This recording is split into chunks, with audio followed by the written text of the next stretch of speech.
Optimism is a strategy for making a better future. Because unless you believe that the future can be better, you are unlikely to step up and take responsibility for making it so. A language is not just words. It's a culture, a tradition, a unification of a community, a whole history that creates what a community is. It's all embodied in a language. The general population doesn't know what's happening, and it doesn't even know that it doesn't know. You are responsible for the predictable consequences of your actions.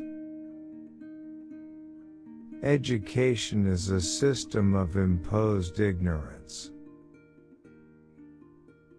As long as the general population is passive, apathetic, diverted to consumerism or hatred of the vulnerable, then the powerful can do as they please, and those who survive will be left to contemplate the outcome.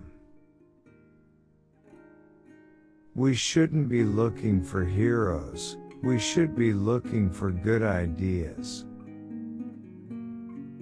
It is the responsibility of intellectuals to speak the truth and expose lies. The more you can increase fear of drugs, crime, welfare mothers, immigrants and aliens, the more you control all of the people. If you assume there is no hope, you guarantee there will be no hope. He who controls the media controls the minds of the public. If you're teaching today what you were teaching 5 years ago, either the field is dead or you are. How it is we have so much information, but know so little. Language etches the grooves through which your thoughts must flow. If we choose, we can live in a world of comforting illusion. We don't use the term working class here because it's a taboo term.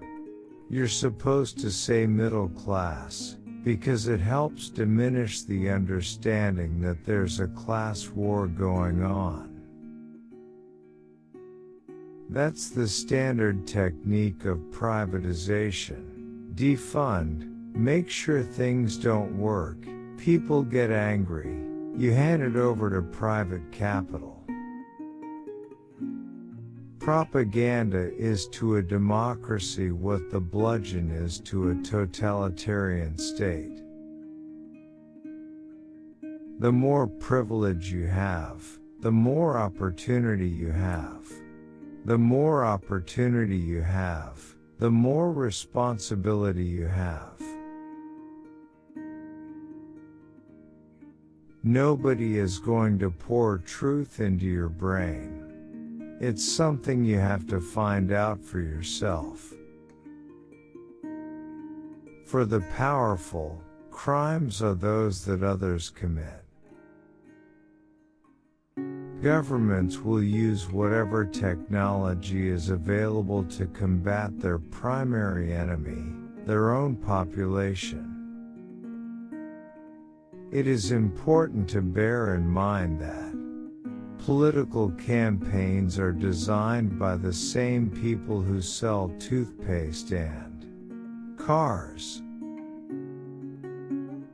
The world is a very puzzling place. If you're not willing to be puzzled, you just become a replica of someone else's mind. Wanton killing of innocent civilians is terrorism, not a war against terrorism. Democracy is always harmful to elite interests, almost by definition.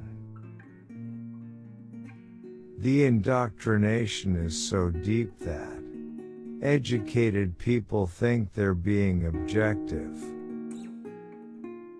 If you are not offending people who ought to be offended, you're doing something wrong. It doesn't matter what we cover, it matters what you discover. A basic principle of modern state capitalism is that costs and risks are socialized to the extent possible, while profit is privatized. International relations bears more than a slight resemblance to the mafia.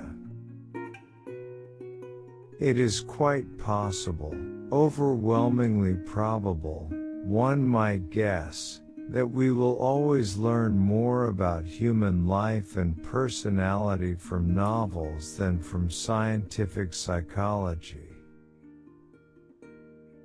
That's the whole point of good propaganda. You want to create a slogan that nobody's going to be against, and everybody's going to be for. Nobody knows what it means, because it doesn't mean anything. There's a good reason why nobody studies history, it just teaches you too much. Science is a bit like the joke about the drunk who is looking under a lamppost for a key that he has lost on the other side of the street, because that's where the light is. It has no other choice. Students who acquire large debts putting themselves through school are unlikely to think about changing society.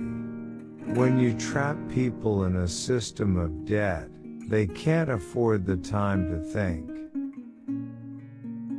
Moral cowardice and intellectual corruption are the natural concomitants of unchallenged privilege. There is massive propaganda for everyone to consume. Consumption is good for profits and consumption is good for the political establishment. The very design of neoliberal principles is a direct attack on democracy. In this possibly terminal phase of human existence, democracy and freedom are more than just ideals to be valued. They may be essential to survival. Human language appears to be a unique phenomenon, without significant analog in the animal world. In the United States, everyone is an illegal immigrant, everyone except the people in Indian reservations. This is an immigrant society. Libertarian socialism is properly to be regarded as the inheritor of the liberal ideals of the Enlightenment. Concentration of wealth yields concentration of political power, and concentration of political power gives rise to legislation that increases and accelerates the cycle. For those who stubbornly seek freedom, there can be no more urgent task than to come to understand the mechanisms and practices of indoctrination. There is no Western concern for issues of aggression, atrocities, human rights abuses and so on if there's a profit to be made from them. There are very few people who are going to look into the mirror and say, "That person I see is a savage monster." Instead, they make up some construction that justifies what they do. It is true that classical libertarian thought is opposed to state intervention in social life, as a consequence of deeper assumptions about the human need for liberty, diversity, and free association.